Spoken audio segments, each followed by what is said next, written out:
is the biggest determining factor as to whether or not we get there and how long that will take.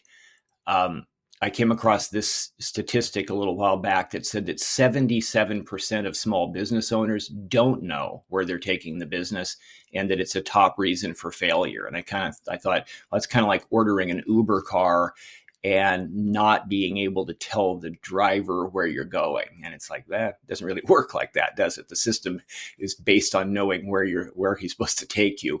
But when you connect a skilled leader with a purpose-driven mission, with an inspired and thriving team, to a great business offering and some hard work, then you're likely to get a fulfilling and lucrative business. But when that's not the case, what is typically going on? Now, it appears that the problems are out there somewhere, often in other people. And this makes sense for a variety of reasons, especially since, according to Gallup, less than 30% of employees are fully engaged at work. And this does result in lower productivity, lower customer satisfaction, profitability, and higher turnover. But that said, the true solution is typically not out there, but rather begins right here with the visionary leader, who I'm calling the first hire. And we'll talk a little bit more about that in a minute. But first, quick story. I was introduced to a doctor a little while back who had a problematic office manager that, according to him, needed to be fixed. And so we had a conversation. I was trying to understand what being fixed meant.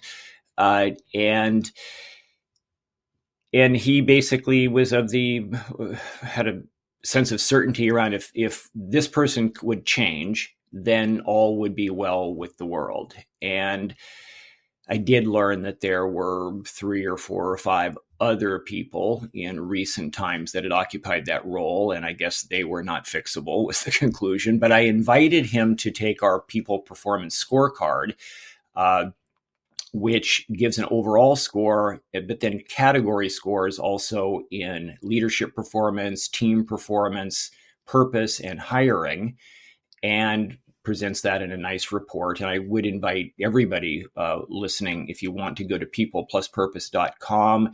Right there on the homepage is this free scorecard that you can take, and I think will be great value in that for you. But when he took this on a 1 to 100 scale, his overall score was 37, and his leadership performance score was 24. And I think that's the lowest I've ever had. And I've now had hundreds of people take this.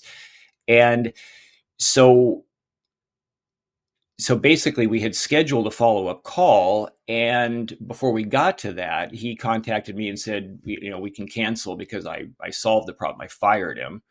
And so I said, well, maybe you can humor me. And since we did the assessment and I've got some insights to share, can we still talk? So he agreed to that, and just not much into the conversation, I said, so honestly, with a score of 37 and a leadership score of 24, do you really think that firing him has solved the problem? And he paused just briefly and said, I guess not. So he proceeded to hire me. We worked together for about 6 months, that made some major changes within him. And he realized there were a lot that needed to take place. And it turned out to be a very good thing. So the conclusion there is that I think so much of the time our primary issues are really residing inside of us, and that seems to be the last place we often look. And maybe to summarize this whole initial part, I would say that personally, my best years in my practice were with my best team. I hired better people, developed them more intentionally. But this was because I was being coached to become a better leader during that time. I grew and everything improved around me, my team, my patients, my impact, my finances. I was the primary change that needed to happen. I needed to see myself as the first hire with the strengths that I had and the ones that I didn't have. I've heard many people say, Matthew, that, good leaders or those that are empowering these teams that you spoke about when the performance was high, they feel like they work for their team. In other words, they've inverted, right, that pyramid where instead of them, technically on paper being the one that's responsible for it, when it comes down to who they're working for or the way that they look at it, they really genuinely do look like they're working for their team. And so for leaders that are listening to this, could you share maybe some of the symptoms, right, that they could look for, in regards to making sure that they're not going down this path that you spoke about, and so that they don't have those blind spots, when it comes to making sure that they're looking at themselves? Yeah, I agree with you. I think that certainly for the leader to be able to see themselves as a part of that team is key. And the other thing that often happens is leaders will look past their team to the people that they're wanting to serve, and they just don't give their team, they don't equip and empower them the way that they could, so that even to the degree that they are falling short, they're falling short to a great degree because they were not adequately equipped, empowered, supported by that leader. But I think relative to the leader being, one more thought on the leader being primary, is just like when you're in an airplane, they say when you hit turbulence, right? Everybody's heard this and even heard this used as an illustration, but they tell you that you need to put your own oxygen mask on first before trying to help anybody else. And I think that we are often in leadership roles and we are wounded. We're struggling. We don't have everything we need to thrive. And I that's actually some of my favorite coaching, is when I get to go deep with leaders to be able to look at those places that are often like business and personal blur, especially in small business. It's like, what's going on with this person that's getting in the way? So, but ways that these things show up, to answer your question, sometimes it's excessive turnover that people are seeing, subpar productivity with team members. The stress is often too high, so that it ends up being too much anxiety or frustration, either for the leader or evident throughout the team. Um, I think another one is always working hard, but never really feeling fulfilled in what you're doing, never really sensing that I'm actually getting somewhere. And then I think also the tendency to err either towards over controlling the people around you. So you start to get feedback that people are like trying to push back against your micromanagement, or you're kind of abdicating that leadership responsibility and not participating as much as you should. So I think those are all kind of clues. So a few considerations. I jotted down a few thoughts for for the leaders listening. A few questions are: who are you? Mm-hmm. And how do you lead? And then where are your strengths? And those all three kind of fit together. Uh, because if you don't see yourself more clearly, kind of like you were talking about back at the very beginning, it's really hard to see other people very clearly, because every interaction, every relationship dynamic, be it business or personal, is you are part of that equation. It's a bi-directional thing that's happening, and what you bring to that interaction changes the interaction. So we're not objectively seeing these other people anyway, ever. Mm-hmm. Right? It's colored through our own lens. So can I see myself enough to know how I'm influencing a dynamic with anyone? Um, and then lastly, that you should go first in knowing your strengths and then build others around you with strengths that complement. So that's where seeing you as the first hire. If you are the first hire, then who are you with your strengths as this visionary leader? And then who do you need around you with some intentionality to be able to build the most amazing, well fitting team? So hearing you talk about this, I'm thinking about different situations on how individuals step into a leadership role, right? So obviously, if you start your own company, or like you mentioned, like you're the first hire, or you have a practice, you are that first person, and therefore you take on that role. Maybe you didn't necessarily think, wow, I wanted to just be a clinician. I wanted to be a dentist or what have you. Now I got to be a leader and I got to be a business owner, all these things. I didn't sign up for that.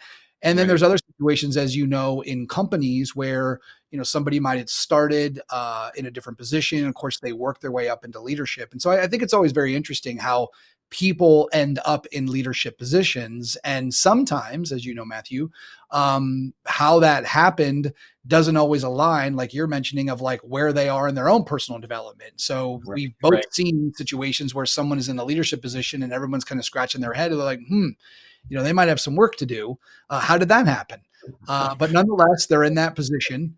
Right. And Right. so with that, for the aware individual that does want to make progress on this, what are some good questions to ask? And what are some good action steps, I think, more importantly, that they could seek out, in an effort to be able to make progress on this? It's a good question. I think even before I answer that specific question, when you were saying that, it made me think, well, what is a leader anyway, right? Because I often want to tell people everybody can be a leader. We're all leaders. We all have the potential to be leaders, and we lead differently based on our styles and strengths and maybe what the role position is, et cetera. But what is it? What is it that makes a leader? And if somebody's leading, that means somebody's following. And it kind of means that you've got some vision. We talked about entitling this the visionary leader.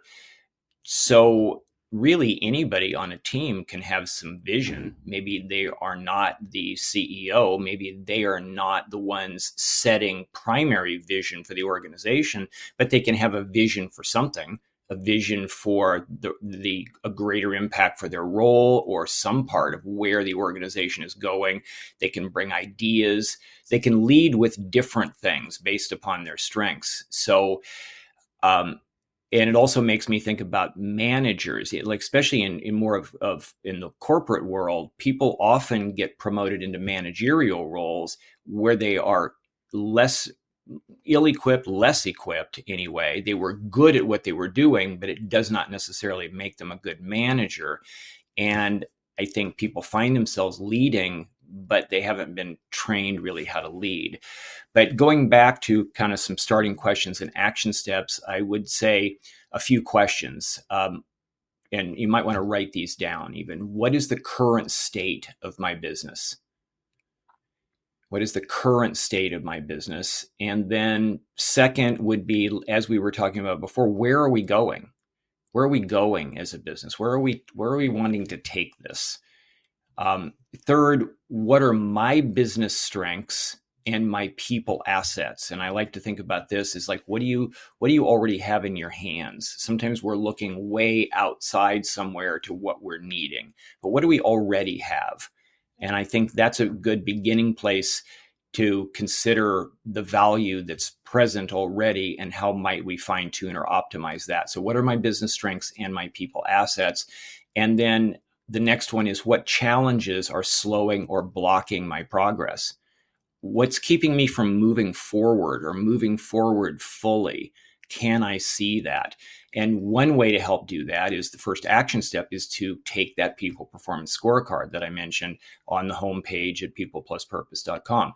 Use that tool and then develop a plan to overcome the issues that show up in the results. When you look at the results in that report, leadership performance, team performance, hiring purpose, where do you need some fine tuning? Which of those categories is primary in terms of keeping you from moving ahead to next? The next one would be, what are some primary opportunities that I see out ahead? Maybe not years down the road, but what seems to be happening? What's the energy or the momentum in some area that you could recognize and say, this is an opportunity we could make sense to move further forward into? So sometimes things are blocking our progress. Sometimes we're not seeing pathway opportunities. So that can be another way to look at that. Couple more. So we're saying take the people performance scorecard, but also I encourage you to take my core 4 assessments, which again looks at emotional agility, action approach, which is behavior, cognitive styles, which is how do you think, and inspiration sources, which is what are your driving motivators. So clarify your own key strengths. If we're saying that it starts with you, visionary leader, as the first hire, what are those strengths? We can have data that actually measures and can guide you to be the best leader according to who you are. We don't want you to become a different person. We just want you to lead more effectively based upon where those strengths are. And then lastly, once you understand your strengths and where you're going, then identify who you have with you on your team and who you need now to add so that you can support the scalable growth you're looking for and help to take the organization to the next level.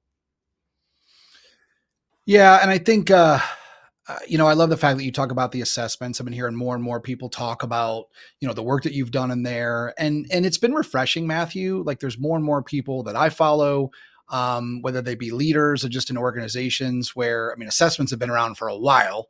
Right. Uh, it's nice to see that people are taking them very seriously, and I think people are seeing the value of knowing their strengths, knowing what lane they should be in. I don't know the reason for that. Maybe it's just that, many professionals, like we've tried different things, you try to kind of wear a lot of different hats, and people are realizing that it's exhausting. And, Right. the sooner that I can figure out what my strengths are and I can get in Right. alignment with like where I can add the most value.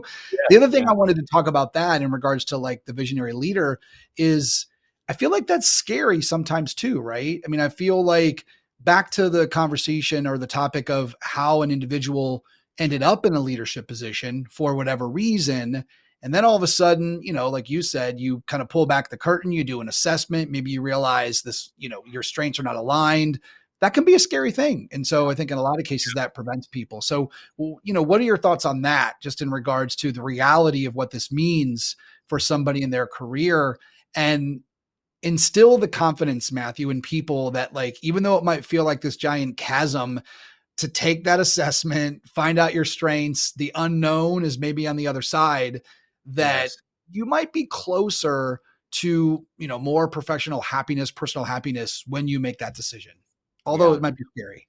Yeah. No, that's a really good question. And I would say the answer to that is that we all have genius. We all have strengths. I think it's often, subconscious, intuitively, we could maybe say, but people have a hard time articulating what that is.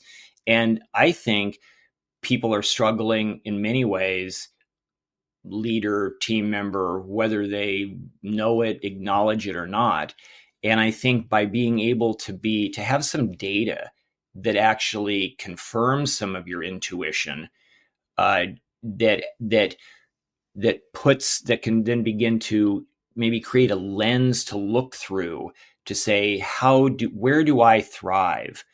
Like it's really a matter of sometimes people are afraid because they don't. It's like, oh, are we going to see weaknesses? Is this going to judge me and find me lacking?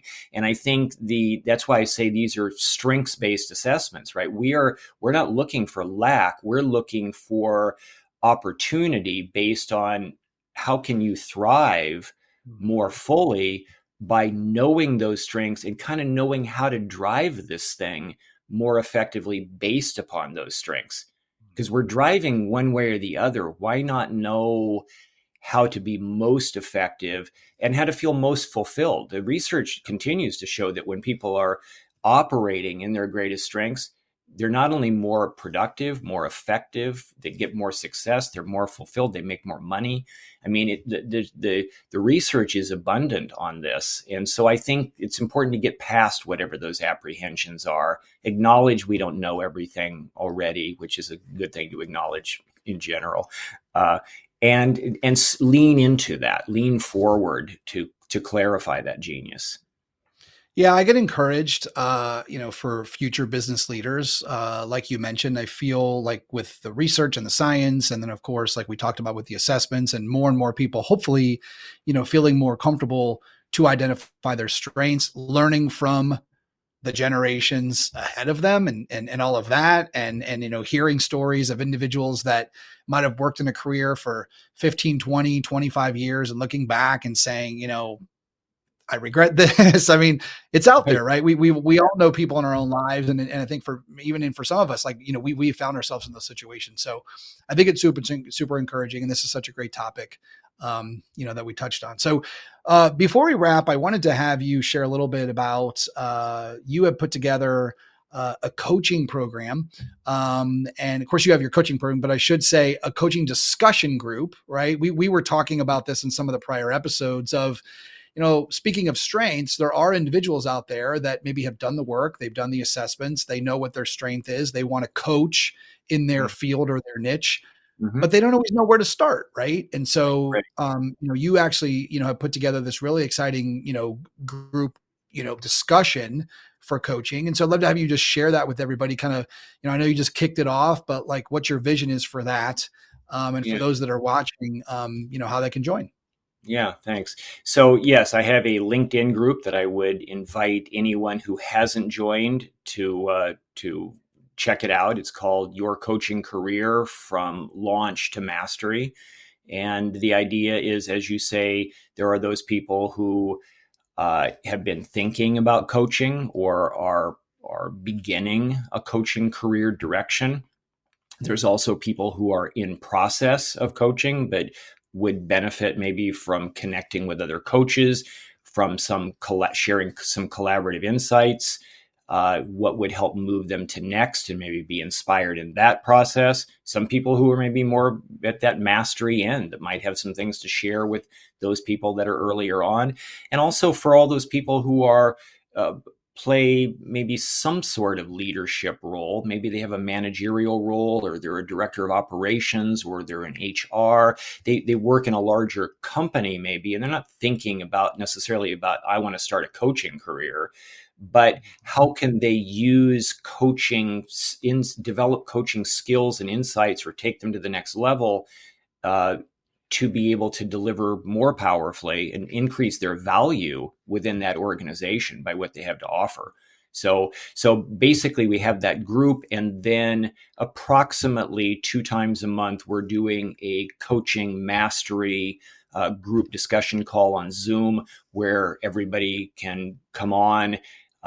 Typically, bringing on a coach, special guest with some business insights to share. I share some of mine, and we have a conversation to kind of and answer questions and help just boost people forward. So excited about it. Glad to have gotten it launched, and looking forward to meeting more people there. I was on the first one, and my takeaway from that is that you talk a lot about leadership exists in all areas, whether you're a business owner or you're a leader in an organization or whatever the case may be. And so a lot of the individuals that were in that first discussion group, there was just great conversations Mhm. about like where they are individually, some of the areas that they're working on as leaders, as coaches. And it's always refreshing, right? I know we had one woman who just started her own company, in her particular niche. And I think it was exciting. The feedback I got from her was that, it's nice when you can get in a group with people and just be open and share your thoughts and listen to their ideas. All it takes is one idea, right? That maybe that's the Right. one thing that you've been looking for to kind of help you get to the next level. So I'm excited about those. Definitely something to look into, everybody. I feel like, Matthew, more and more people are finding themselves in situations where they're entrepreneurs based on their strength, right? Right. Yeah. And then they're business owners, and then they all of a sudden they get busy, which is a great thing. They have to hire a couple people to help them. And they're like, wait a minute, like I got a team now. Like I got to be a leader. Like I have to understand how to do all this. So Right. uh, Right. definitely no shortage of training out there that you've put together. So which is good stuff. So Yeah. Well, thank you, John, and thank you for your contribution on that first live discussion call. As I mentioned before we started, people are still talking about that. You brought some great ideas for how to kind of advance your digital footprint relative to uh, a coaching career, right, or wherever you are in that developing that coaching process. And so people really appreciated that. So thank you. yeah, absolutely. It was my pleasure. And I think it's interesting. I think there at first somebody could be thinking, well, how is there a connection between social media, your digital footprint, and leadership and coaching? Well, the connection is, as we spoke, is very simple. Like, we live now in a more transparent world. And I feel like the more that leaders and coaches can share who they are, their values, like how they work with people in this digital space, they connect with people quicker. Right. I think we've Yeah. all been in situations where it was like we worked with somebody or we were a leader, and could take months before that ice could be broken, or maybe we were a little nervous. We really didn't know and understand that. And so I just feel like there's such an opportunity now for people in organizations or their own organization to leverage the social media world in an effort to be able to make that connection. So great conversation, excited about where you're taking it. And as always, everybody, you can subscribe